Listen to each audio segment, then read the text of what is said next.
Iniciar la grabación y a compartir pantalla.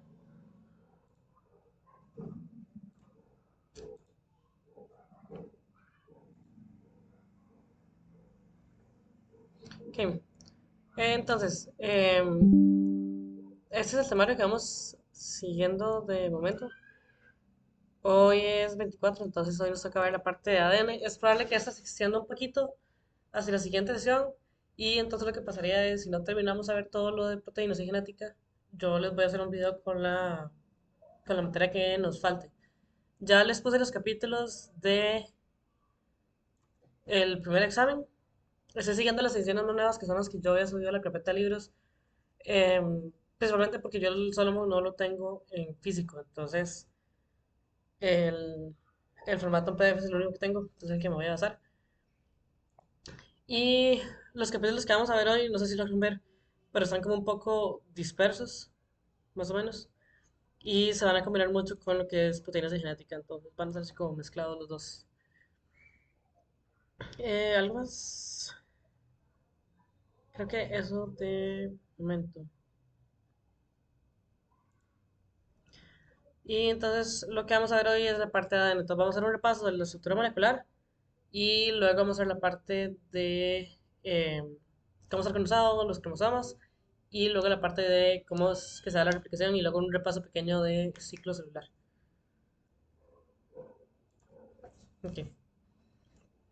Entonces, la primera parte que me va a basar está basada un poco en este capítulo de bases moleculares de la herencia, pero también va a dar como un repaso de como los primeros capítulos que tiene el libro de cómo es la estructura.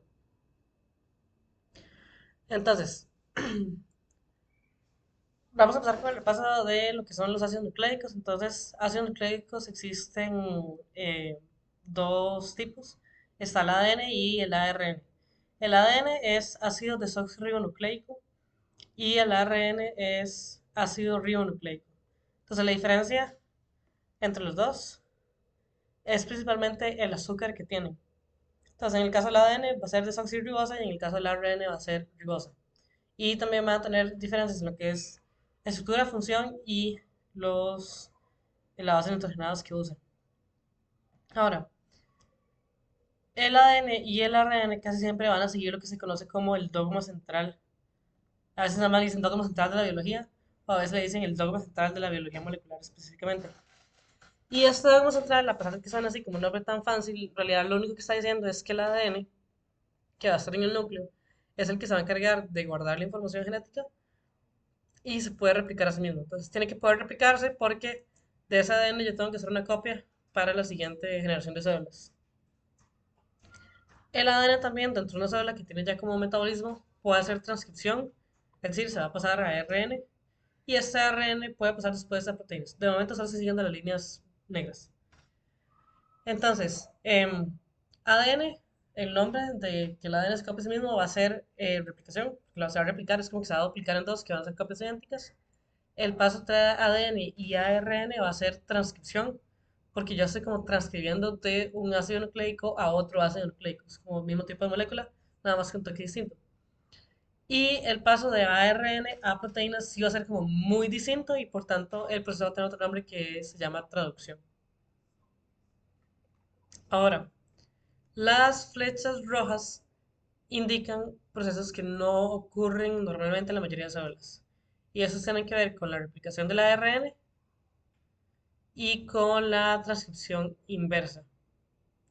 Entonces, la replicación del ARN y esa transcripción ocurren en algunos virus cuando entran dentro de una célula. Entonces, sobre todo la transcriptasa inversa es muy poco común, ocurre en lo que se denominan los retrovirus y esta enzima que hace esa transcripción se va a llamar la transcriptasa inversa y cada virus como que la va a llevar dentro de sí mismo para poder hacer este proceso. Porque las células normales no tienen la enzima para hacer esta transcripción al revés. Okay. Entonces, los ácidos nitrogenados, los ácidos nucleicos están formados por bases nitrogenadas. Esas bases nitrogenadas pueden ser dos tipos, pueden ser purinas o pueden ser pirimidinas. Entonces, las purinas van a ser como dos anillos, Obviamente va a tener nitrógenos en algunos lados, pero esos anillos van a estar formados de carbono. Y hay dos, que es la adenina, que a veces se representa solo con una A, o la guanina, que se representa con una G. Y el otro tipo de bases nitrogenadas van a ser las pirimidinas. Las pirimidinas van a ser citosina y timina. Esta se representa con una C y una T. Esto para el ADN. Y el uracilo se va a encontrar en el ARN en cambio de timina. Entonces, estos dos son como equivalentes, este para el ADN y este otro para el ARN. Las bases nitrogenadas se van a encontrar dentro del ácido nucleico como un nucleótido. Entonces, esta base nitrogenada va a estar unida a un azúcar que, como expliqué antes, puede ser ribosa o desoxirribosa y a un grupo fosfato, por lo menos a uno. Cuando están en la cadena de ADN, siempre va a estar unido solo a un fosfato, pero hay nucleótidos que son de hecho de vida libre, que andan ahí en el citosol, y entonces pueden llegar a tener hasta tres fosfatos incluso. De hecho, si uno analiza el ATP es más o menos un nucleótido excepto sin el azúcar. Ok. El azúcar y el fosfato van a funcionar como los rieles, como el molde sobre el cual se muestra el ADN o el ARN. Y la base nitrogenada es como lo que va a codificar la información, ya que hay como varios tipos de moléculas distintas. Ahora, los nucleótidos se pueden organizar en un polinucleótido, que es un nucleótidos unidos por un enlace. A este enlace se le llama fosfodiéster. Fosfo porque el nucleótido tiene un fosfato y diéster por el enlace tipo éster que está entre dos oxígenos. Entonces, así es como se ve una molécula de ADN y ARN. La parte del azúcar y el fosfato se representa en gris porque no importa para la información genética. Y lo que se ve aquí son como con colores las bases nitrogenadas. Entonces, para la ARN yo tengo citosina, guanina, adenina y uracilo en lugar de timina. Y para el ADN voy a tener los primeros tres iguales, excepto que en lugar de uracilo voy a tener esa timina. Entonces, como ven, el nombre de bases nitrogenadas porque ven que también, a pesar de que los anillos son principalmente carbono, también viene varios nitrógenos en medio. Algo que no dije es si alguno se quiere aprender el nombre de qué son purinas y qué son pirimidinas. Hay un compañero que tenía una frase que era de agua pura, entonces A de adenina, gua de guanina y pura de purina. Entonces, una técnica, una nueva técnica para aprenderse el nombre de las purinas. Ahora, lo otro importante con el ADN es que el ADN no va a ser una cadena simple, sino que va a ser una cadena doble. Y esta cadena doble va a ser complementaria. Entonces, complementaria quiere decir que la adenina y la timina siempre se van a encontrar una enfrente de la otra. Van a formar enlaces hidrógenos entre ellos. Entonces, la adenina siempre va a formar enlaces hidrógenos solo con la timina y la guanina solo va a formar enlaces hidrógenos con la citosina. Entonces, si uno ve alguna parte del ADN y uno ve, por ejemplo, aquí amarillo, siempre va a haber rojo al otro lado. Y eso siempre se va a cumplir. Y al contrario, si uno ve azul o verde.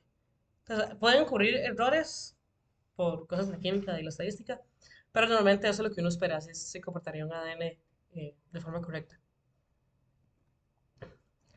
Ahora, además de ser, en el ADN específicamente, además de ser eh, complementarias las dos cadenas, van a ser antiparalelas. Y el hecho de que sean antiparalelas tiene que ver con qué polaridad tienen. Y esto es porque las cadenas de ácidos nucleicos tienen dirección, tienen polaridad. Entonces, el nombre de cada uno de los polos en esa polaridad se va a referir al carbono del azúcar que esté más cerca de ese extremo. Entonces puede ser un extremo 3' o un extremo 5'. Ahora, si uno analiza el extremo 3', que es, por ejemplo, este que está aquí abajo, lo primero que yo me voy a encontrar en la molécula va a ser el azúcar. Entonces, el azúcar y el fosfato siempre van a estar como en el borde. Entonces, yo analizo el borde y lo primero que me voy a encontrar es el azúcar. Entonces, uno puede asociar esto al extremo 3'. Mientras que si yo analizo el extremo 5', a pesar de que el nombre tiene que ver con el carbono del azúcar, lo primero que yo me voy a encontrar es el fosfato. Entonces, esto es como una buena forma de codificarlos, de saber que entonces, fosfato 5', 3' es azúcar. Ahora, otra cosa importante. son antiparalelas, ¿verdad? Entonces es una cadena de ADN, dos fibras. Aquí se ven los puentes de hidrógeno que forman la timina y la adenina y la citosina y la guanina. Y si yo analizo la otra hebra de aquí, lo primero que yo me encuentro son azúcar, entonces es un extremo 3', contrario a este que es 5'. Y si yo analizo aquí abajo, lo primero que me encuentro es un fosfato, que es 5', entonces va a ser eh, contrario a este 3', entonces van a ser polaridades opuestas.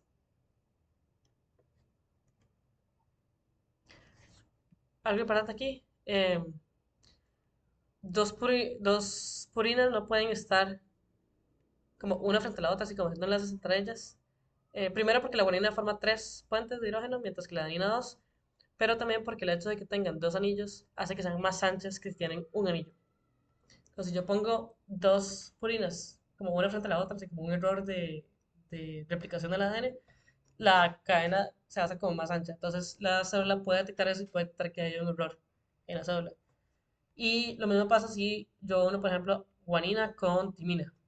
Va a hacer falta una parte, uno de esos puentes de hidrógenos y la molécula se va a comportar raro, entonces se va a poder ver que eh, no son las bases nitrogenadas que tienen que ir una frente a la otra, entonces se va a intentar corregir el error.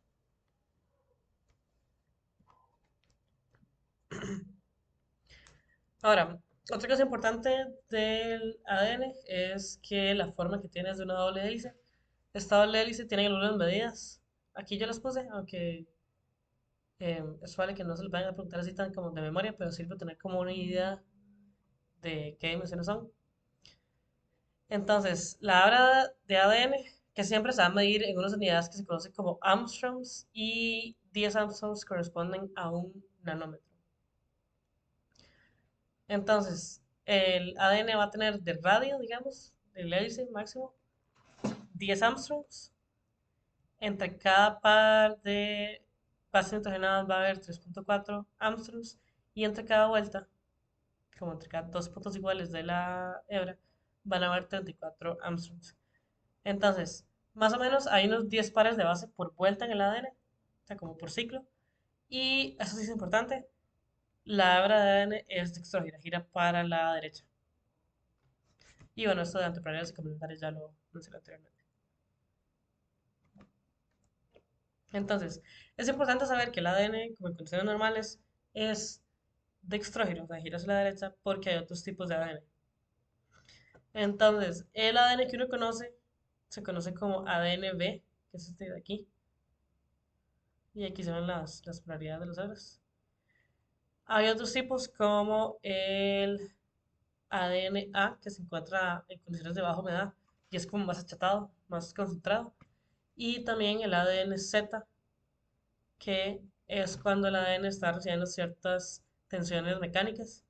Entonces hay una parte de la tensión que se va a ir a la hebra y la hebra se va a volver levógira, es decir, va a empezar a girar para la izquierda. Y obviamente ya los giros no van a medir 34 Armstrong, sino que van a medir un poco más.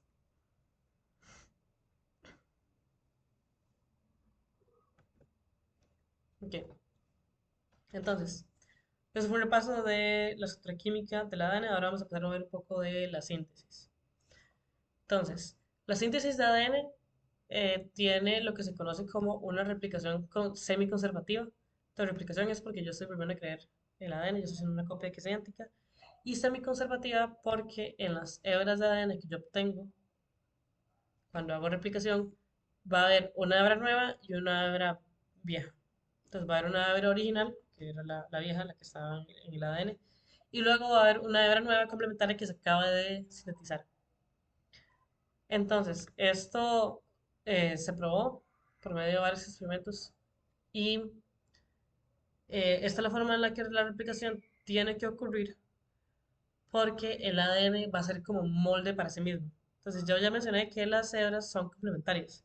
Entonces, yo solo con leer una de las hebras de ADN, yo sé qué es lo que tiene que haber en la otra hebra a ciencia cierta porque tienen que ser complementarias obligatoriamente. Entonces, lo que va a ocurrir en la replicación del ADN es que las hebras se van como a separar y la célula va a crear una nueva hebra que sea complementaria a cada una de las dos mitades que se separan. Entonces, al final, por ejemplo, esta hebra termina con esta hebra de la izquierda aquí, esta hebra a la derecha, bueno, esta sí, fibra de ADN termina con la hebra a la derecha y cada uno requiere una nueva y es idéntica a la otra. Entonces la idea es que no se pierda información y eso, que el ADN va a funcionar como molde para sí mismo. Ok, entonces, para la síntesis de ADN yo ocupo separar las dos hebras, porque como ellas están complementarias y unidas por enlaces de hidrógeno, no quieren interactuar químicamente con muchas cosas, entonces no lo puedo como leer. Entonces, primero, para empezar la replicación del ADN, yo tengo que poder separar las dos hebras. Eso va a ocurrir en lo que se conoce como las horquillas de replicación. Entonces, son los sitios donde inicia la replicación y va a ser único en procariotas y múltiples en eucariotas. Entonces, los procariotas, o sea, bacterias arqueas, van a tener un ADN que es mucho, mucho, mucho más pequeño, más denso y va a ser un cromosoma circular y uno solo por célula. Entonces, el cromosoma, digamos como el genoma de la bacteria, va a tener un único sitio de replicación donde empieza a replicar y luego da como vuelta todo el círculo y ya se hacen como dos moléculas de ADN separadas. Ahora, hay bacterias que tienen plásmidos, que son como pequeñas secciones de ADN que le dan alguna ventaja a la célula. Puede ser que le ayuden a tener resistencia a cierto antibiótico o que le ayuden a ser más virulenta. Eh, y los plásmidos tienen como cierta independencia y pueden también como replicarse a ellos mismos, pero también van a ser cromosomas o una sola molécula circular y que tiene un solo origen de replicación. Ahora, en los eucariotas ya no va a haber una sola molécula que es el genoma, sino que van a haber múltiples moléculas. Entonces, por eso uno puede decir que uno tiene 23 pares de cromosomas, porque cada uno de esos cromosomas es una molécula en sí, tiene un inicio y tiene un final. Entonces, no puede haber un único origen de replicación y además estos genomas también suelen ser muchísimo más largos. En procariotas, básicamente, yo lo que voy a ver en el genoma es puros genes. Ahorita vamos a ver después la definición que es un gen. En eucariotas, yo lo que voy a ver es que tengo como una parte de información que es importante, luego un montón de basura que no hace nada en la célula, en ninguna célula, luego otro pedazo de información que es importante, y luego un pedazo que no tiene nada de información, luego otro pedacito que es importante. Entonces está como muy disperso, y los cromosomas, en comparación al genoma de una bacteria, son gigantescos. Entonces, para hacer el proceso más rápido, para expeditarlo, lo que hacen los eucariotas es que tienen varios orígenes de replicación, varias horquillas de replicación. Entonces, esta imagen de aquí es de un cromosoma de una sola carta y aquí hay una horquilla de replicación, aquí hay otra, aquí hay otra, aquí hay otra, aquí hay otra, aquí hay otra, aquí hay otra. Van un montón. O sea, la idea es que entre más horquillas hayan, más replicación, más rápido. Porque si yo tengo un origen, tengo que esperar que toda esa origen se vaya como expandiendo y eso va a tomar un chance, va a tomar un rato. En cambio, puedo tener como varias enzimas trabajando al mismo tiempo en varios puntos de la célula y así la célula se va a ahorrar tiempo. Entonces, en las horquillas de replicación va a haber un complejo de proteínas que se encarga de separar el ADN, de replicarlo, luego vamos a ver, pero también de unirlo y de evitar posibles problemas. Y ahora vamos a ir entonces viendo cada una de estas proteínas. Entonces, la primera proteína que vamos a ver es la helicasa. Entonces, heli tiene que ver con la hélice y lo que va a hacer la helicasa es que va a desenrollar la doble hélice, o sea, va como que a aplanar la ADN y va a separar las dos hebras. Ahora, hay un problema con esto. Si yo separo las dos hebras de ADN, ya no tienes sus puentes de hidrógeno y quieren como volver a tenerlos. Entonces, si yo nada más los separo y lo dejo ahí, ellos se van a volver a unir. Entonces, hay otra proteína que se llama la SSB, que es Single Strand DNA Binding Protein. Y esta SSB lo que va a hacer es que se va a unir al ADN y va a formar puentes de hidrógeno con él para evitar que las dos hebras se unan. Entonces, las dos hebras como que van a estar como tranquilas estando cada una por su lado. A este proceso de que dos hebras de ADN se unan se conoce como hibridación. Entonces, la hibridación de hecho puede ser parcial, puede que solo ciertas secciones se puedan unir. Pero eso no es como una condición ideal. Y aquí hay otra enzima que no es tan involucrada directamente en la replicación, pero que ayuda al proceso en general. Entonces, lo que va a pasar es que la helicasa está agarrando algo que está súper doblado en una hélice y lo está desarrollando. Entonces, ¿qué pasa si yo agarro una parte y la desenrollo? el resto del ADN va a tener como que acumular esos giros, entonces va a empezar como a girar de más. Entonces, va a haber bueno, esta enzima que se llama leptoisomerasa, que va a llegar, va a haber un ADN que está como muy doblado, le va a hacer un corte. Ahora va a quedar como una hebra central y dos hebras sueltas y pueden girar respecto una de la otra. Entonces, como el ADN está tan girado y como a presión, digamos, apenas suelten unas hebras, el ADN se va a desenrollar, liberar esa tensión, y ya una vez que libera la tensión, la topoisomerasa lo vuelve a unir. Solo que eso es, hace un corte y lo vuelve a pegar. Ahora, hay otras cosas que pueden ocurrir en el ADN, puede que un cromosoma se enrolle en otro y que ya no se puedan soltar, puede que se hagan nudos, puede que, no sé, haya demasiada tensión. Entonces, esto que yo mencionaba aquí, él es topoisomerasa tipo 1. Hay otra que es una isomerasa tipo 2, que lo que hace es partir el ADN completamente, parte las dos hebras y luego las busca y las vuelve a unir. Ahora, eso sirve para desenrollar y como cuando hay nudos y cosas así como muy graves, pero no es ideal porque todavía en este proceso yo tengo una hebra que está intacta. Entonces yo, digamos, estos extremos van a quedar abiertos, pero van a quedar cerca. En este caso los extremos pueden quedar lejos y la topoisomerasa puede unir cosas que antes no estaban en un solo cromosoma y pueden crearse mutaciones y cromosomas más largos y cromosomas más cortos por hacer este proceso. Y bueno, obviamente después de que los partes los vuelven a unir. Ahora, la enzima que se va a encargar de hacer la copia del ADN como tal se conoce como la ADN polimerasa. Entonces, ADN, porque está implicados con la síntesis de ADN, poli, de que va a formar un polímero, asa, de que es una proteína. Y de ADN polimerasas hay tres tipos. Entonces, tipo uno que va a reemplazar nucleótidos, subtipo 2 que va a reparar errores, y el subtipo 3 que va a replicar. Entonces, durante la replicación del ADN, la que va a ir creando la nueva hebra, en su mayor parte va a ser la ADN polimerasa tipo 3. Ahora, sobre las ADN polimerasas hay algo importante, y es que ellas solo pueden replicar en dirección 5' a 3'. Entonces, eso tiene una razón de ser, y es porque los nucleótidos, como yo explicaba antes, a veces tienen tres fosfatos pegados. Entonces, este que hay aquí en azulito es un nucleótido. Entonces, este es el fosfato, esto es el azúcar y esto es la base nitrogenada.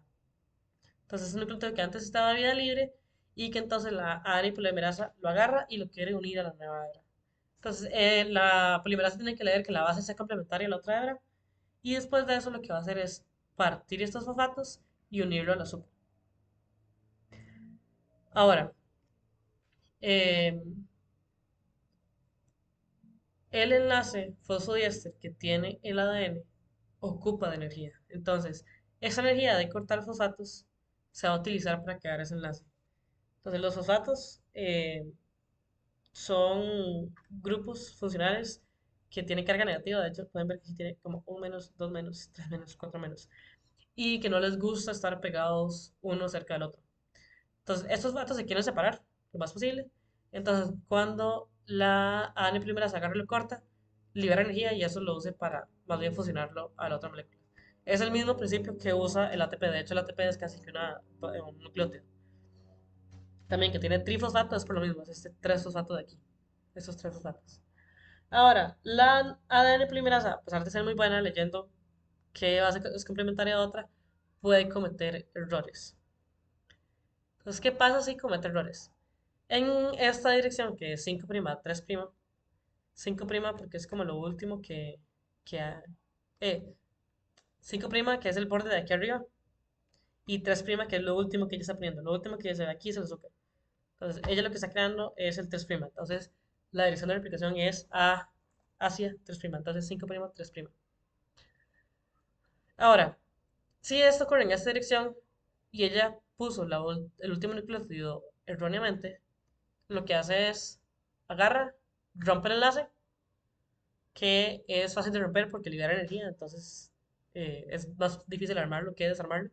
Entonces agarra, lo corta, quita la base quita el nucleótido que ahora solo tiene un fosfato y agarra y busca otro que tenga sus tres fosfatos todavía intactos. Y van a haber enzimas que se van a estar encargando de agarrar los nucleótidos que solo tienen un fosfato y le pegan dos. Entonces, si la polimerasa comete un error, es muy fácil corregirlo. Nada más agarra, lo bota y tira otro nucleótido. Ahora, ¿qué pasaría si es en la dirección contraria? Si yo más bien estoy replicando hacia 5'. Entonces, si estoy replicando en dirección 3' a 5', el fosfato, para hacer la unión de estos enlaces, ya no va a venir del nuevo nucleótido, sino que vendría del nucleótido anterior. Como si esta fuera la que yo estoy creando y esto es lo que yo le quiero unir. Entonces, el problema con esto es que, ok, yo hago la unión. Súper sencillo, funciona igual. ¿Qué pasa si esa polimerasa se equivoca? Y agarra y dice, ay, no, esos nucleótidos están mal, agarra y los quita. Ya ese nucleótido, que era la base, ya no tiene sus tres fosfatos, entonces yo ya no le puedo unir nada más. Entonces la síntesis es para ahí. Entonces la idea de que la polimerasa tenga una dirección es para que la replicación pueda seguir sucediendo y siempre haya de estos nucleótidos para formar nuevos enlaces. Ujú. Ahorita vamos a ver los otros tipos de polimerasas, pero nada más para que sepan, la ADN polimerasa repara errores pequeños, por ejemplo, de cuando hay, no sé, una adenina pegada a una guanina, algo que se ve muy obvio en la estructura del ADN, mientras que la tipo 1 lo que va a hacer es reemplazar secciones grandes que no sabe cómo interpretar y lo que dice, no sabe qué, contesto, agarre y crea una nueva.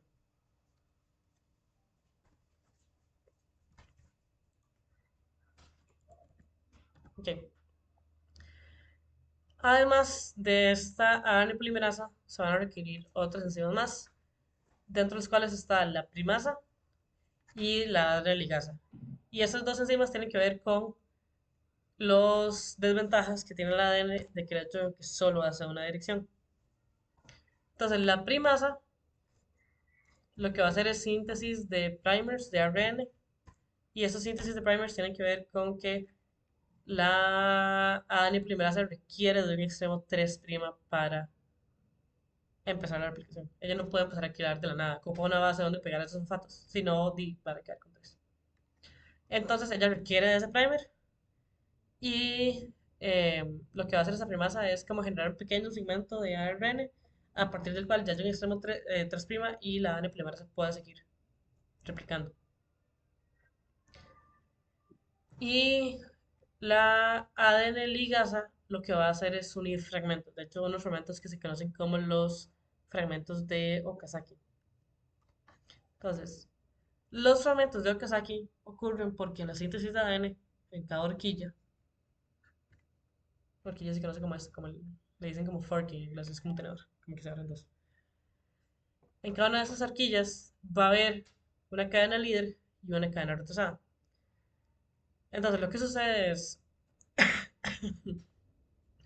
la cadena líder, que es esta, ok, la hebra complementaria, o sea, la hebra original, va a tener dirección 3' a 5'. Bueno, sí, 3' a 5', hacia la dirección donde está creciendo la horquilla, que es para la izquierda. Y cuando yo creo un primer, el primer, ok, obviamente va a ser complementario y antiparalelo, entonces ya no va a ser 3' aquí, sino que va a ser 5'. Y entonces la ADN polimerasa estaría creando del extremo 5' hacia el extremo 3', que es la dirección que ella ocupa. 5', 3'. Entonces, en esta dirección ella no tiene problema en crear la hebra y puede crearla continuamente, por lo que se extienda a esta horquilla de replicación hasta que se una con otros. Ahora, la otra hebra, que es la cadena retrasada, sí va a tener más problemas. Porque lo que va a ocurrir es que, ok, yo creo un primer aquí. Entonces, imagínense que antes, si como retroceder en el tiempo, cuando la horquilla iba separando el ADN como por esta sección. Eso todavía está, esa sección todavía está unida. Entonces, yo estoy aquí. La primasa crea un primer y la ADN polimerasa empieza a sintetizar, pero ya no sintetiza en la dirección de crecimiento de la horquilla. Sintetiza en la contraria. Porque en esta hebra, que era contraria a la otra, que es antiparalela, esta es el extremo 5', ese va a ser el extremo 3'. Cuando yo creo el primer, el extremo de aquí va a ser el 3'. Entonces la hebra va a tener que empezar a crecer como para abajo, como alejándose de la horquilla. Ahora, si yo me empiezo a alejar demasiado de la horquilla, entonces hay una parte que no se va a sintetizar. Entonces, continuamente se tiene que estar poniendo primers para que pueda llegar a una nueva AN primerasa a crear nuevos segmentos y de duplicar todo lo que hay en la horquilla. Entonces, estos fragmentos de aquí, como de pedacitos de ADN que va creando sola, se conocen como los fragmentos de Okazaki y la ADN ligasa lo que va a hacer es unir los fragmentos entre ellos. Aquí también hay otro ejemplo ya con las proteínas. Tenemos la ligasa que va desarrollando y abriendo la hélice. Tenemos la SSB que estabiliza el ADN. Luego la ARN polimerasa en la cadena líder que va a ser 3' y ya va tranquila. Y luego en la cadena retrasada vamos a tener primasas que continuamente están creando primers de ARN. Luego ADN polimerasas que están creando sus secciones alejándose de la horquilla. Y aquí algo importante también, los primers no pueden quedar dentro de la estructura final del ADN porque son de ARN, entonces no se pueden quedar ahí. Entonces va a llegar la polimerasa que como ya antes le explicaba, reemplaza secciones y lo que va a hacer es quitar el primer y generar una nueva sección de ADN. Pero estas secciones van a estar separadas. Entonces yo voy a tener un fragmento que está aquí, un segmento que antes era el primer, o que está aquí, fragmento que antes era el primer, o que está aquí, fragmento que antes era el primer. Entonces la ligasa va a llegar y va a ir uniendo todos esos pedazos una vez que ya son ADN. Ahora, esta replicación del ADN tiene que ser, ojalá, lo más correcta posible. La idea es no meter nuevas mutaciones. Y entonces la polimerasa tiene, bueno, y la en general, tiene formas de corregir errores y de repararlos. Entonces, lo primero que hay es lo que se conoce como proofreading. Este proofreading es lo que hacen las polimerasa 3, que hacen la replicación, y la polimerasa 1, que reemplaza los fragmentos de Okazaki, los primes. Y lo que hacen esas polimerasas es que pueden como medio leer lo que acaban de poner, como que ven qué tanto ancho está, qué tantos enlaces está haciendo, tiene una correcta estabilidad, no tiene una correcta estabilidad. Y si ven que pusieron algo mal, pueden inmediatamente quitar el último nucleótido que pusieron y poner otro. Entonces, eso es lo que conoce como proofreading, es como que ellos van revisando lo que acaban de hacer. em, y eso es un proceso muy rápido y que hace que las polimerasas, ya con una vez que repliquen el ADN, sean como muy eficientes y cometen muy pocos errores. Pero también la cédula tiene otros métodos que, por ejemplo, son la reparación por excisión de nucleótidos. Entonces, la excisión es si yo corto o quito nucleótidos, como que yo los retiro. Y entonces, lo que va a pasar es que una nucleasa, que es una enzima, va a agarrar, ve los ADNs que están como medio raros. O sea, no mi hermana, pero la sé que está en clase. Entonces,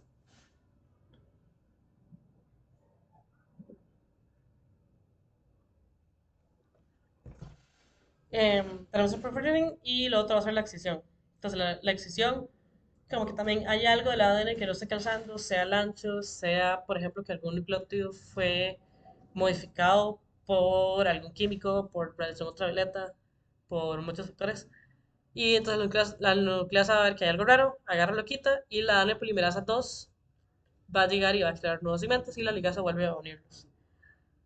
Ahora, algo importante respecto a esta segunda parte. En el proofreading hay una hebra que es el molde y la ADN polimerasa sabe cuál es la hebra molde, que es la que debería estar, comillas, comillas, bien. Lo que pasa en la excisión de nucleótidos es que aleatoriamente se elige cuál hebra cortar y cuál hebra volver a armar. Entonces, puede ser que la que tenía el error no es la hebra que se esté cortando, sino que sea la otra y que la nucleasa realmente quite la hebra que está bien y replique el error en la siguiente hebra. Entonces, por eso la excisión no es como lo más eficiente, pero se ayuda como a mantener la estabilidad química del ADN, pero tiene su riesgo de aumentar mutaciones.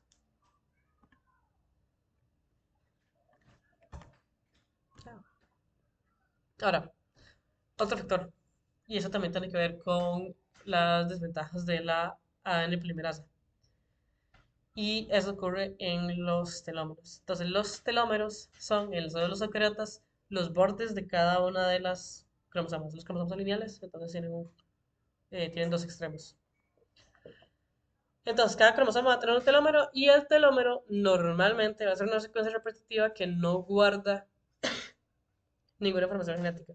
Entonces, la idea es que sea como basura, nada más, como un relleno. Entonces, es una secuencia que se repite y lo que hace, y por qué es que existe, es que la ADN polimerasa requiere de primers.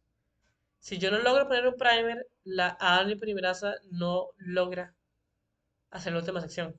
Y además, la ADN polimerasa 1, que reemplaza los primers, también requiere de un extremo 3'. Entonces, lo que va a suceder es que yo tengo mi hebra de ADN y cuando yo estoy replicando, hay un cierto orden a partir del cual yo no puedo llegar, porque ya no hay forma de crear aquí más adelante un extremo 3'. Entonces, si yo dejo que la célula exista así, con esos telómeros, los telómeros lentamente se van a ir gastando. De hecho, se cree que parte, por ejemplo, del envejecimiento es que a veces los telómeros se gastan, sobre todo en humanos, ya explico, en humanos adultos, ya explico por qué. Entonces, los telómeros esos pueden gastar. Ellos tienen cierto aguante porque son bastante largos, pero eh, sí, digamos, si yo tengo no sé, una replicación de células que es infinita o varias generaciones de personas, eventualmente se gastarían los telómeros y eventualmente se empezaría a comer lo que es el cromosoma. Entonces, para evitar esto, hay una enzima que se conoce como la telomerasa. Y la telomerasa lo que va a hacer es crear nuevos telómeros, básicamente. Se encarga de mantenerlos a cierto nivel de longitud. Ahora, ¿eso no existe en todos los animales? Un animal que no tiene una telomerasa activa son los humanos. Pues los humanos, específicamente los humanos, sí, los, ¿cómo explicarlo? Sí, sobre todo los humanos adultos.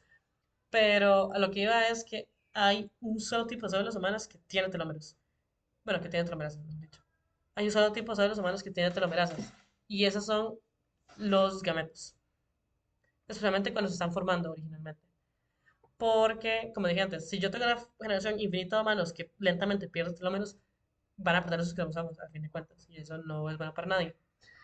Entonces, lo que sucede en los gametos es que ellos, si tienen telomerasa, crean nuevos telómeros. Entonces, como que en cada generación de personas se reinicia esos telómeros. Entonces, a lo largo de una vida adulta se van gastando, pero en la siguiente generación como que se reinicia qué tan largo es el telómero. Y la telomerasa lo que hace es que ella tiene un molde de ARN y entonces se va a aprovechar de este extremo 3' de la hebra que queda y va a empezar a generar nuevo ADN hacia la derecha. Entonces lo que hace es alargar el telómero y una vez que ya llega como al borde aquí de su molde de ARN, lo que hace es despegarse y se vuelve a ir más adelante y genera un nuevo telómero y se despega y se vuelve a ir más adelante y genera un nuevo telómero. Y por eso es una secuencia repetitiva, porque la telomerasa tiene un molde de ARN y este molde de ARN lo que hace es como pegarse varias veces dentro del cromosoma. Y una vez que esa secuencia se vuelve lo suficientemente larga, se puede crear un primer y la ADN polimerasa puede llegar y eh, replicar esa sección.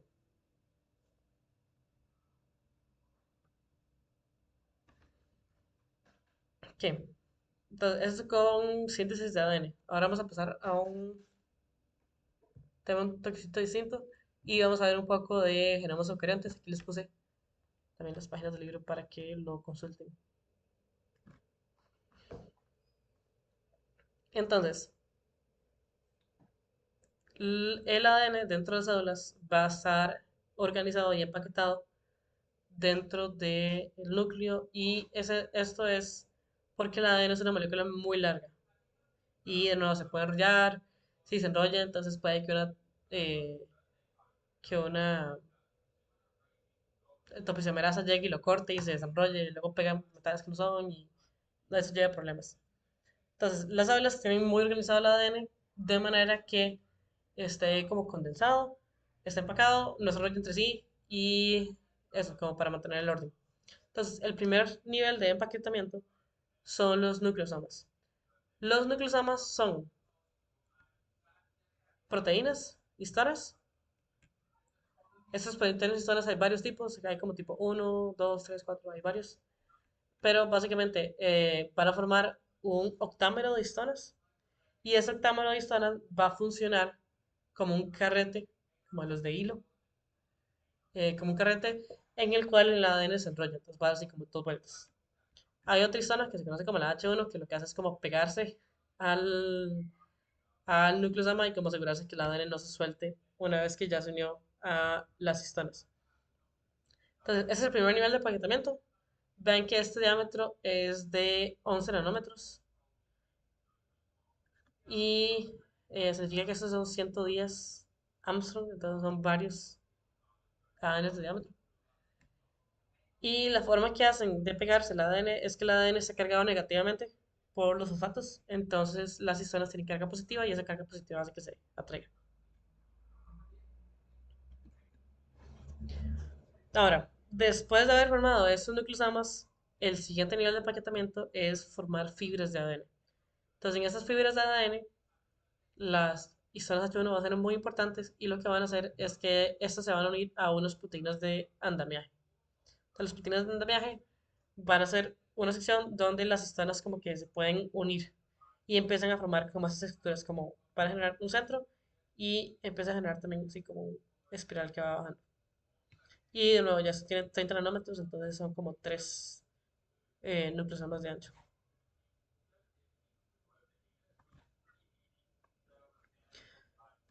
Ahora, este es como el paquetamiento como normal que tiene un cromosoma en las células. Hay una estructura de conocimiento más. eh, bueno, yo antes me estaba refiriendo al ADN como cromosoma, pero el cromosoma de hecho tiene varias definiciones dependiendo de qué estado esté la célula y em, lo que uno está acostumbrado a ver como cromosomas, que tenemos así estas figuras así como de X, ocurren en un momento particular del ciclo celular. Entonces, esta fibra de ADN es como lo que hay en un núcleo normal, pero cuando la célula quiere formar cromosomas así súper condensados, va a agarrar una proteína que se llama la condensina y la condensina lo que va a ayudar es crear como estructuras muy condensadas, muy densas. Esto lo va a hacer durante la mitosis y meiosis para poder hacer que el ADN y el cromosoma abarquen muy poco volumen y que sea fácil como agarrar y moverlos de un lado a otro y luego romperlos en dos y que cada célula haga lo que quiera con su cromosoma. Em, ujú. Y bueno, esto de aquí arriba ya lo mencioné antes, de que en procariotas la molécula de ADN es única y circular y que en eucariotas hay múltiples y que son lineales, o sea que tienen un inicio y un final. Ahora, cromosomas como tales, así como que uno ve cromosomas, solo se van a ver en ciertos lugares del ciclo celular, como mencionaba. En el núcleo de una célula normal que tiene un metabolismo que está ahí funcionando y crea proteínas, yo lo que voy a observar es cromatina. Entonces, la cromatina son cromosomas levemente desarrollados y hay dos tipos de cromatina, la eucromatina y la heterocromatina. Entonces, la eucromatina es como la verdadera cromatina y tiene que ver con que es el ADN que está activo, el que está creando proteínas, el que la célula está leyendo y ocupando constantemente. Entonces, para generar una cromatina más activa, lo que puede hacer la célula es unirle acetil a las colas de estas histonas. Entonces, las histonas que eran lo que formaban los nucleosomas van a tener colitas y esas colitas se pueden modificar químicamente para que se peguen más al ADN y sean más apretujadas entre sí o que se suelten un poco. Entonces, en el caso del acetil, lo que va a hacer es como soltar un poco el nucleosoma. Esto porque para crear ARN se ocupa que haya cierto espacio para que entren proteínas, lean el ADN y hagan sus otras funciones. La heterocromatina, por diferencia de la eucromatina, más bien va a estar inactiva. Es como el ADN que alguna célula no usa. Y lo que va a tener en las colas de las histonas es metil en lugar de acetil. Y una vez que suene el metil, el nucleosoma como que se va a tallar y va a estar tan tallado que las ARN polimerasas, que vamos a ver más adelante, no logran entrar al ADN. Ahora, esto de eucromatina y heterocromatina no es 100% estable y no es como invariable, y así como ya escrito en piedra, sino que es algo que solo puede variar. Entonces, depende del estado de diferenciación, depende de qué tipo de célula es, qué secciones tiene como eucromatina y qué secciones tiene como heterocromatina.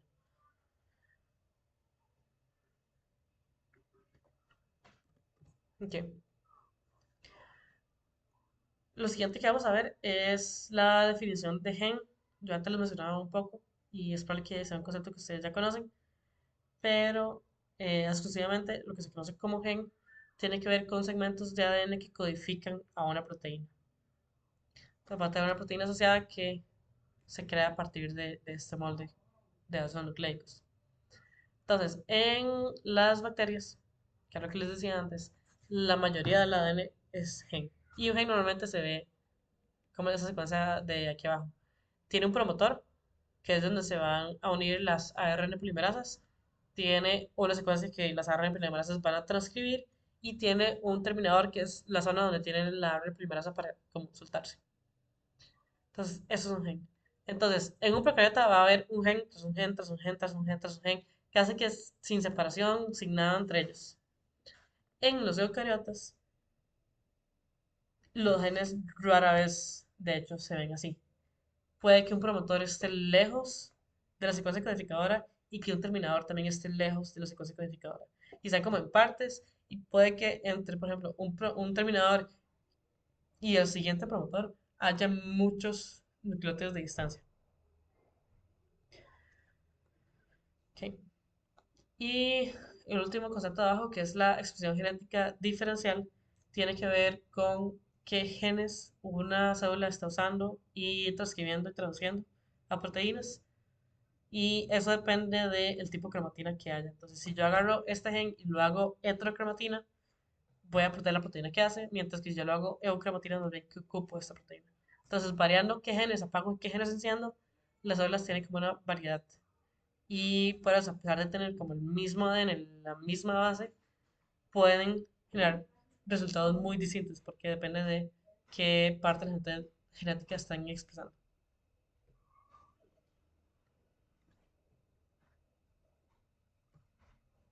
Ahora, los cromosomas y la cromatina se puede ver algo más o menos así en el núcleo. Entonces, esta forma ovalada es el núcleo, se lo pueden imaginar.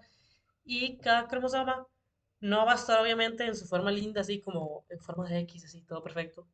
Ya no va a tener como bordes muy definidos, sino que va a estar como en un área. Va a estar medio suelto, medio desenrollado en un área. Y va a tener ciertos vecinos, otros cromosomas. Y dentro de esos cromosomas van a haber secciones que son eucromatina, que son como los que están como más altitas, más claras, y secciones que son heterocromatina, que entonces son las partes más oscuras, más condensadas.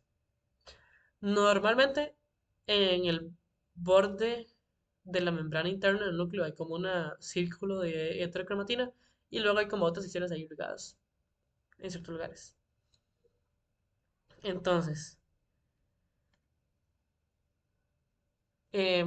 algo también importante de estos cromosomas es que a veces una proteína que se ocupa en varias proteínas que se ocupan en una misma ruta molecular no necesariamente están en el mismo cromosoma, puede que estén muy lejos uno de la otra. Entonces puede que uno esté en el cromosoma 1 y otro esté en el cromosoma 15. Entonces suele suceder que en estas fronteras entre los territorios cromosómicos pueden encontrarse proteínas que trabajan juntas. Entonces para que sea como muy fácil, como, ok, yo quiero las enzimas que me ayudan a producir hemoglobina. Y la hemoglobina, entonces tengo que ir a, no sé, buscarla en algún lado y va a ocupar de una proteína que está aquí y otra proteína que está aquí. Bueno, hemoglobina son solo una. Bueno, son dos dominios, más o menos. Pero, por ejemplo, no sé, algo que sea un poco más complejo. No sé, la ruta metabólica que me ayuda a procesar lactosa. Es algo que vamos a ver con protistas, procariotas, pero más o menos el ejemplo sirve. Para poder descomponer la lactosa hacen falta varias enzimas que no necesariamente pueden ser el mismo cromosoma, entonces a veces se encuentran como aquí a la par una a la otra en la frutera. Entonces, si yo estoy procesando lactosa, van a llegar a polimerasas probablemente a hacer algunas proteínas de esa ruta y entonces muy fácilmente pueden pasar a otra de las proteínas que necesitan por puro azar.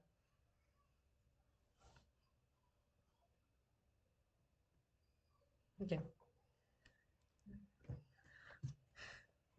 Lo siguiente que vamos a ver es la parte del ciclo celular y de lo que es meiosis y mitosis. Hay libros en que eso es un mismo capítulo, hay libros en que no, entonces depende de qué lean.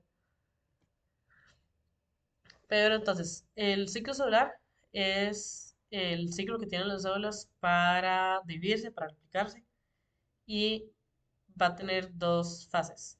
La interfase, o como dos fases principales, ¿sabes? La interfase y la fase M.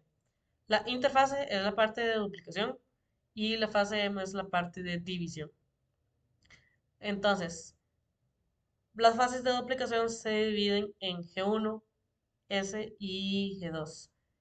El G tiene que ver con gap, es como un intervalo, es como que no supieron ponerle nombre y nada más le pusieron ahí como, ah, sí, este pedazo. Y en estos dos intervalos lo que va a ocurrir es síntesis. Entonces, todo lo que hay en la célula, si yo voy a generar dos células hijas, si yo me voy a replicar, ocupan duplicarse. Entonces, todas las proteínas, todas las organelas, todas las mitocondrias, aparato de Golgi, todo eso tiene que replicarse. Entonces, en este G1 y en este G2 es donde va a ocurrir esa síntesis de moléculas, proteínas, organelas, etcétera, entre otras cosas. Ahora, durante la fase S, que es aquí, es donde ocurre la replicación del ADN, que es el proceso que estamos viendo antes. Y a veces las células pueden entrar en lo que se conoce como una fase G0, que es cuando ellos deciden no hacer más división. Entonces, hay células que por su función tienen que estar haciendo síntesis, células del epitelio, células musculares. em, Hay células que no ocupan estar haciendo división. Entonces, por ejemplo, células neuronales, células también así como de la retina, pero eso también es como más o menos neuronal. eh, Sí, neuronales principalmente lo que uno hace como que no se duplica porque está muy, muy, muy especializado como a su función y entonces lo que hace es a cambio perder las propiedades de poder dividirse. Ahora, esa es la fase de duplicación. La fase M, que es la de división, va a constar de dos partes, que son mitosis o meiosis y lo que es la citocinesis. Entonces, durante la mitosis, esa es la meiosis, lo que se va a dividir es el contenido genético. Lo que se va a dividir durante la citocinesis es básicamente todo lo demás. Entonces, como ven, aquí como las dos cosas más importantes son el ADN y el ADN va a tener su propia fase de replicación y su propia fase de división. Ahora, la mitosis va a constar de cuatro partes, que son la profase, la metafase, la anafase y la telofase. Y ahorita vamos a ir repasando cada una de esas. Entonces, durante la fase S, yo voy a duplicar el ADN, ¿verdad? Yo voy a crear dos hebras nuevas. Pero estas hebras nuevas no van a estar separadas porque yo ocupo saber cuáles hebras de ADN son copias unas de otras. Entonces, lo que va a ocurrir es que estas dos hebras van a quedar unidas en lo que uno ya conoce normalmente como cromosoma, que es así, esa forma de X. Y entonces cada una de estas copias se va a conocer como cromátidas hermanas. Entonces, cromátidas porque una parte de un cromosoma, hermanas porque son idénticas entre sí, o lo más parecidas posibles. Y lo que las une a ambas es la coesina, que es una proteína, y esta proteína va a haber un momento que va a unir las dos cromátidas y hay un momento en que las va a separar. Entonces, se degrada y entonces las cromátidas se separan, pero de forma muy controlada. La zona en la que está la coesina se conoce como centrómero y alrededor del centrómero también yo voy a encontrar el cinetocoro. El cinetocoro son unas proteínas que se van a poner como sobre las cromátidas y lo que van a permitir es que se puedan unir al centrómero, que es todo el citoesqueleto. Entonces, que yo pueda entonces agarrar como de esa zona el cromosoma y que pueda moverlo. Ahora, hay otras partes importantes de como la estructura de un cromosoma, además de esa parte del centro. También yo puedo ver los telómeros, que son las esquinas, y normalmente uno dice que hay un brazo largo y un brazo corto, y eso tiene que ver con qué tan arriba o qué tan abajo esté mi centrómero. Y esas rayas que se ven ahí como anaranjadas y cafés no son solo por azar, sino que normalmente cuando yo veo un cromosoma al microscopio va a tener zonas más oscuras y zonas más claras. Por eso uno lo que va a observar es como un patrón de bandas. Y normalmente entre dos cromátidas, como son idénticas, van a compartir el mismo patrón de bandas. Ahora, de la parte de mitosis, la mitosis empieza con la profase. Entonces, antes de la profase, yo tengo una célula que estaba en fase G2, que su núcleo tiene el doble de ADN y que tiene todas sus organelas, todas sus proteínas replicadas. Entonces, en la profase es cuando yo empiezo a dividir. Entonces, lo que va a pasar es que los cromosomas que antes estaban en su forma de cromatina van a empezar a condensarse. Entonces, aquí está la imagen. Ya no se van a ver ahí como una mancha, algo como que no tiene como bordes muy regulares, sino que yo voy a empezar a poder observar las células individualmente. Y también durante esta parte la membrana nuclear desaparece, entonces ya los cromosomas no están comprimidos a una zona específica, sino que ya pueden como irse moviendo un poco más.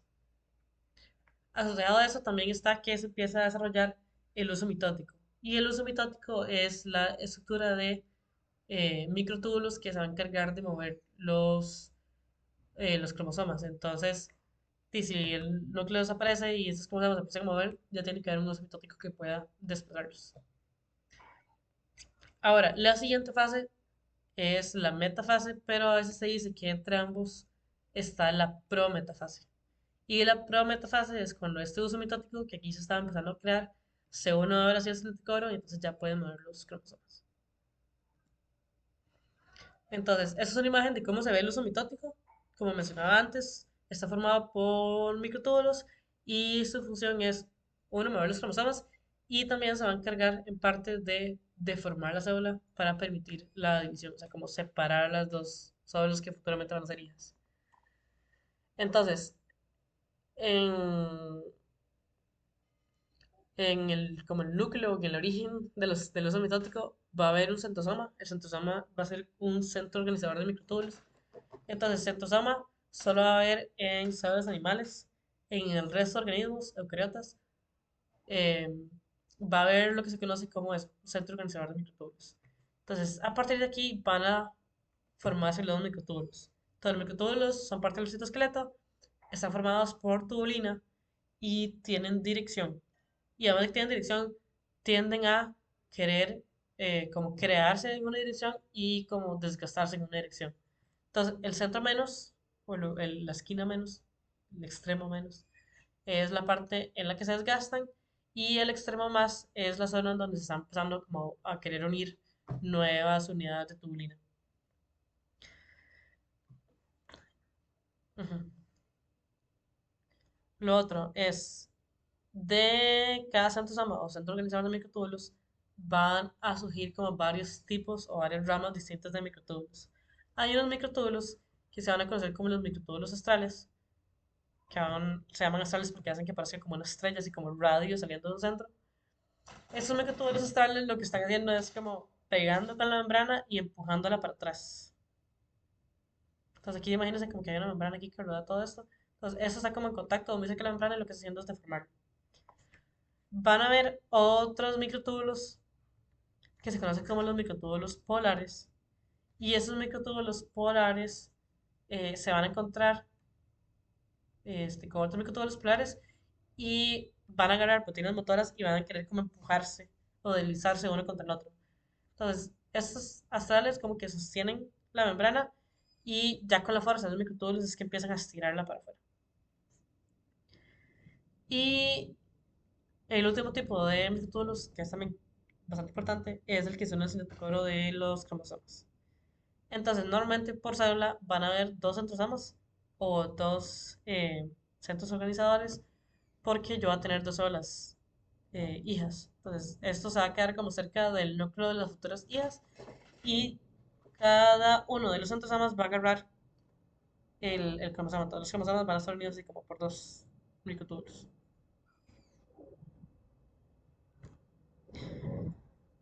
Durante la metafase, el uso mitótico se va a encargar de ir moviendo esos cromosomas y de alinearlos en el medio de la célula. Entonces, este medio se conoce como placa de la metafase y no es como un medio real, simplemente es como una zona más o menos intermedia donde los cromosomas se van a quedar. Normalmente es durante, es durante la metafase que yo puedo observar el cariotipo de un individuo. Entonces, cariotipo es los cromosomas que tiene el organismo y yo los voy a observar durante el cariotipo porque es en el momento en que están como más concentrados y todavía en su forma de X que uno conoce. Ah, yo quiero una imagen como más... ¿Qué es eso? Eso sirve. Ah, tal vez esta. Esta un poco mejor.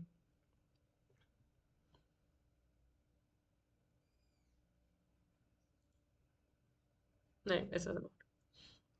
Entonces, cada una de esas moléculas va a estar como su forma como de X de cromosoma. Eh, Uno tiene pares de cromosomas. Entonces, el par uno, par 2, par 3, par 4, par 5, par 6. Estos pares bueno, estos pares se deben a que cada organismo hereda un cromosoma del padre y un cromosoma de la madre, y por eso lo tiene como pares. Y se reconocen por los patrones de rayas, que de qué partes claras y oscuras tienen, uno los puede observar al microscopio y entonces puede determinar como, ok, estos dos cromosomas que tienen el mismo patrón de coloraciones son cromosomas homólogos y entonces ya uno los puede organizar en pares. Por medio de este calotipo se pueden determinar ciertas enfermedades genéticas. Por ejemplo, lo que es trisomía 21, creo que hay otras trisomías también, como trisomía 19 o no sé si la 9 también. Y hay otro tipo de deformaciones también, sobre todo con los cromosomas sexuales XY, la cantidad de mutaciones que puede haber es muy grande. En el resto de cromosomas, especialmente los cromosomas de números muy elevados, así como uno 2 o 3 no suelen haber trisomías o monosomías, que este no es solo un cromosoma. Casi siempre todos los individuos tienen dos, porque tienen, bueno, son muy largos y tienen entonces muchos genes, mucha información genética. Y las trisomías son muy dañinas para las células porque como que recargan la célula de algún tipo de proteína extra y eso causa como una desventaja y causa ciertos problemas médicos. Entonces, en cromosomas que son muy grandes, muy largos, tiende a costar que hayan trisomías. En cromosomas más pequeños, como 21 o 22, es más común que haya individuos que sobrevivan tener algún tipo de trisomía o de lesión o monosomías. Y con los cromosomas X y Y, el X y Y se hacen principalmente con características sexuales que no son fundamentales para el individuo en sí, no son como para su supervivencia, son para su reproducción. Pero el individuo sobrevive un poco mejor. Y también pueden haber monosomías, pueden haber trisomías, puede haber X0 o XY eh, o triple X, por ejemplo, son como cosas comunes que pueden pasar. Quiero ver si hay como algún... Aquí, por ejemplo, también se pueden ver si hay de lesiones de ciertos segmentos. Pero quiero ver si hay como algún genotipo de... Bueno, por ejemplo, aquí está como una imagen como muy de mentiras de una trisomía 15. Mm, aquí hay una trisomía 21. Entonces, eso es síndrome de Down. Y creo que es lo único que vamos a encontrar de momento. Ah, aquí, por ejemplo, hay un problema de este, los cromosomas X. Hay uno más, hay una trisomía X. y entonces también va a tener como ciertos efectos sobre la salud de la persona, pero son como mínimos en comparación a las trisomías de otros cromosomas.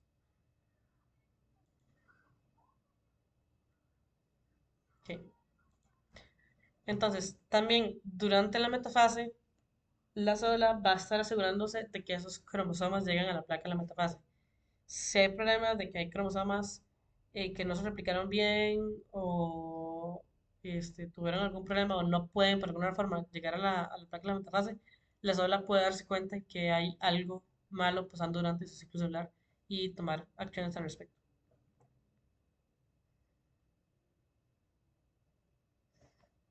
Ok.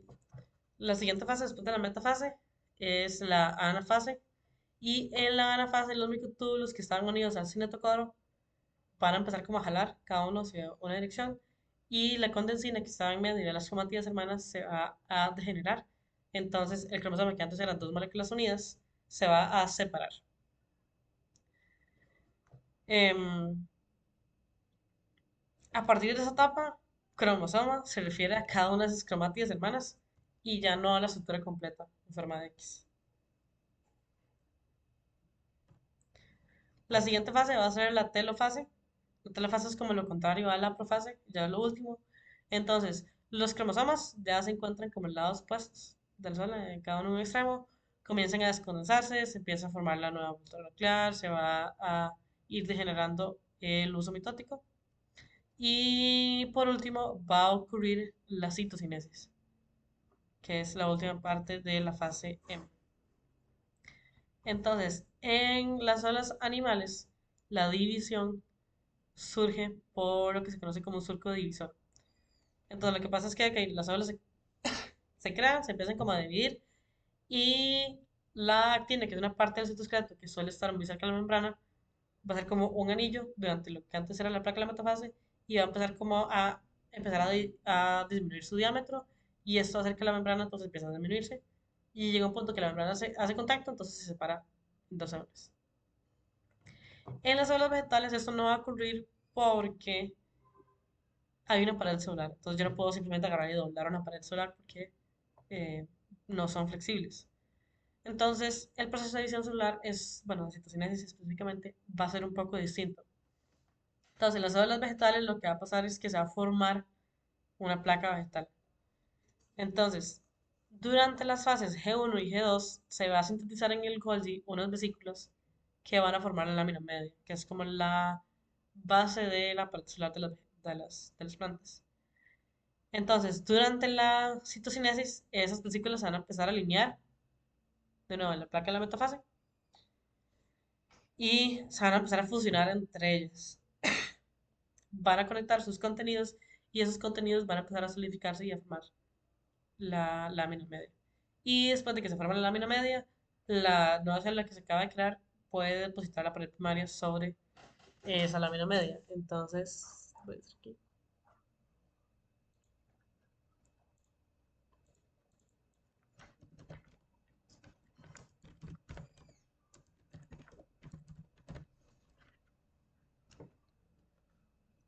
Ujú.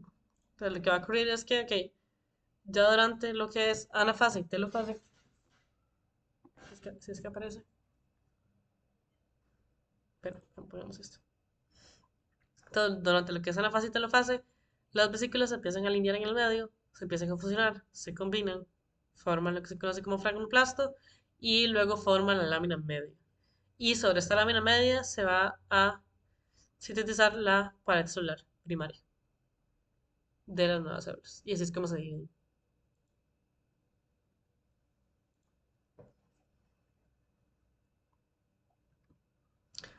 Ahora, en las células procariotas, en lugar de ocurrir ciclo celular, ocurre lo que se conoce como fisión binaria. Eso tiene otro nombre. Es probable que lo pregunten en el examen, yo lo he visto varias veces. Entonces, bueno, sepan que tiene esa definición distinta. Y en los procesos ocurre muy similar, a excepción de que el citoesqueleto ya es distinto. Entonces, eh, ya no va a tener un uso mitótico y todo, y que solo tienen un cromosoma. Y lo otro es que la citocinesis va a ocurrir por medio de lo que se conoce como un anillo Z. Entonces, el anillo Z es como una combinación de la división que se hacen los animales y la división que hacen las plantas. Entonces, va a formarse similar, un anillo Z que va como comprimiendo la membrana, pero a la misma vez que se va comprimiendo esa membrana, hay una nueva pared que se está formando y esos procesos son como simultáneos los dos.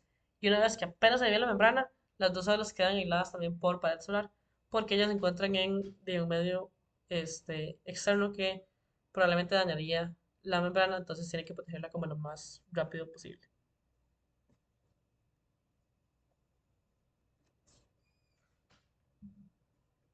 Ok, voy a ver nada más como en qué parte vamos. Que yo creo que sí nos da chance de terminar esta parte ahí. Entonces, regulación del ciclo celular. Van a ver a lo largo de todo este ciclo celular que yo acabo de explicar varios puntos de control que se encargan de ver que la replicación de organelas, que la replicación de proteínas, que la replicación del ADN, que el movimiento de los cromosomas se está dando de forma correcta. Los puntos de control más importantes van a ser entre G1 y S, la fase S, para asegurarse que se hayan creado, se hayan duplicado las enzimas para hacer la replicación del ADN. Luego, entre la fase G2 y la fase M, para asegurarse de que hay todas las enzimas, proteínas para crear el asintótico y hacer todo ese proceso. Luego va a haber otra regulación en la metafase para asegurarse que todos los cromosomas estén en el medio y otro durante la anafase para asegurarse de que todos los cromosomas se hayan dividido en cromátidas hermanas. Ahora, esos puntos de control están reguladas por unas enzimas que se conocen como quinasas dependientes de ciclinas. Las quinasas dependientes de ciclinas son enzimas que son quinasas, es decir, que unen fosfatos, fosforilan proteínas y esto puede activar o desactivar algunas proteínas. Ahora, son quinasas dependientes de ciclinas porque dependen de las ciclinas. Las ciclinas, que está aquí, son proteínas que varían su concentración dependiendo de la etapa del ciclo celular.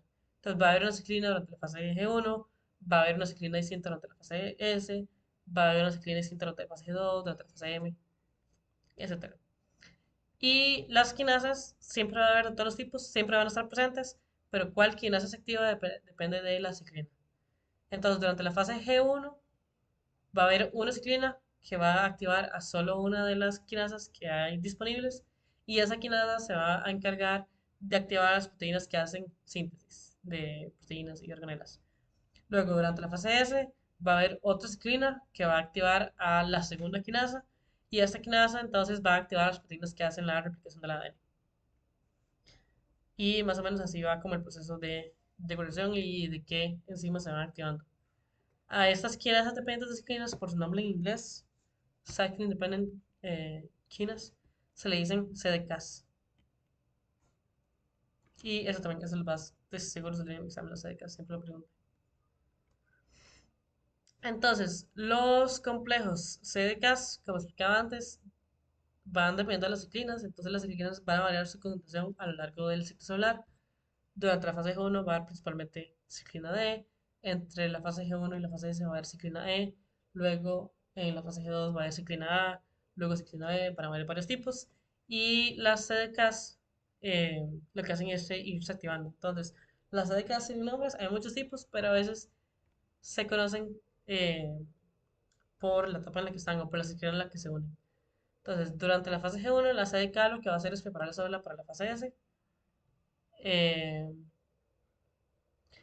Luego también va a haber una entre la fase G1 y la fase S también para la replicación del ADN, para preparar todo. Van a haber CDKs que van a estar presentes durante la replicación del ADN. Y luego ciclinas que van a estar presentes donde la fase M, que van a controlar todo lo que es la parte de mitosis, condensación del ADN, formación del uso mitótico, descomposición de la condensina, formación otra vez del núcleo celular y todo esto. Entonces, durante todo este proceso, ya mencioné algo importante y es que las codecinas se tienen que degradar. Estas codecinas se degradan por lo que se conoce como APC, que es el complejo promotor de la anafase. Y este complejo promotor de la anafase se va a activar cuando la CDKM esté activa.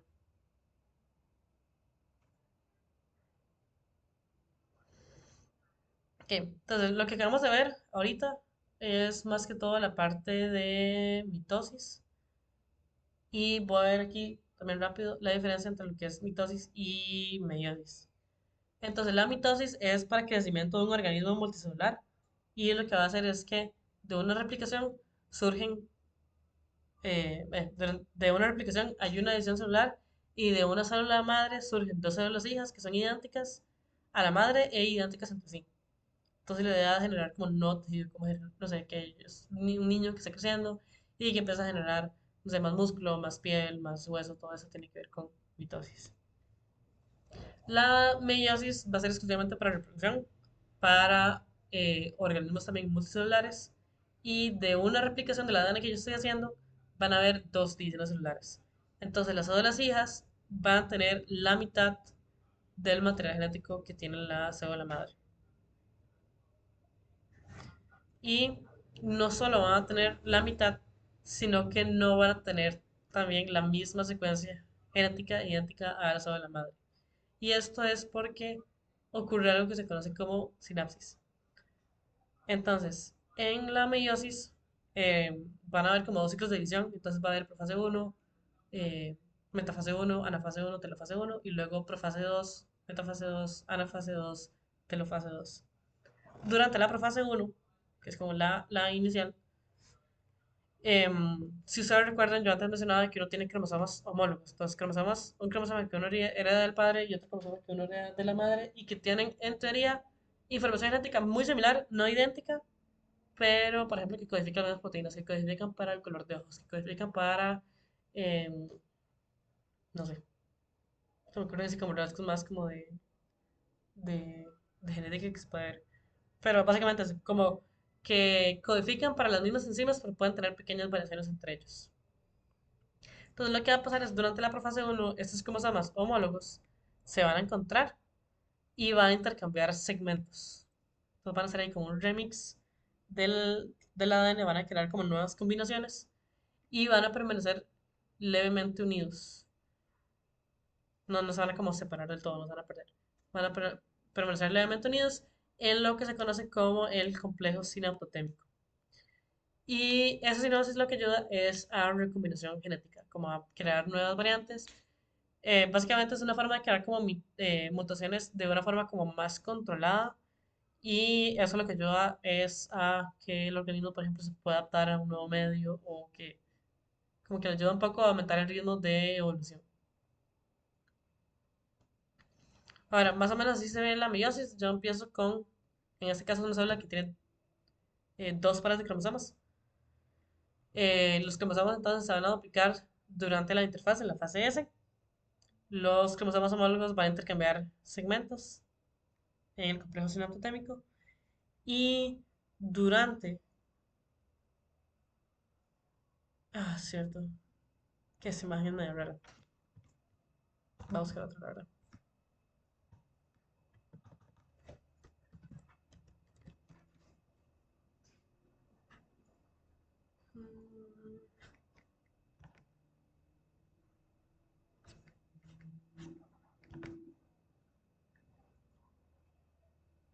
Mm, creo que se me dijo que ese es el cromosoma. Entonces, durante la primera división de la meiosis, durante la primera fase M, durante la fase 1 de la meiosis, los dos cromosomas homólogos están unidos en un complejo citototémico y durante la anafase se van a dividir. Entonces, ahora cada célula hija tiene un cromosoma homólogo. Algunos de estos cromosomas homólogos van a haber intercambiado segmentos y pueden ser así como mezclados. Y durante la meiosis 2, ya es, ahora sí, estos cromosomas se van a dividir en las cromatías hermanas. Entonces, la primera división de la meiosis es para separar los cromosomas homólogos. La segunda división de la meiosis es para separar cromatías. Pero como ocurren dos divisiones con solo una replicación, la célula hija termina con...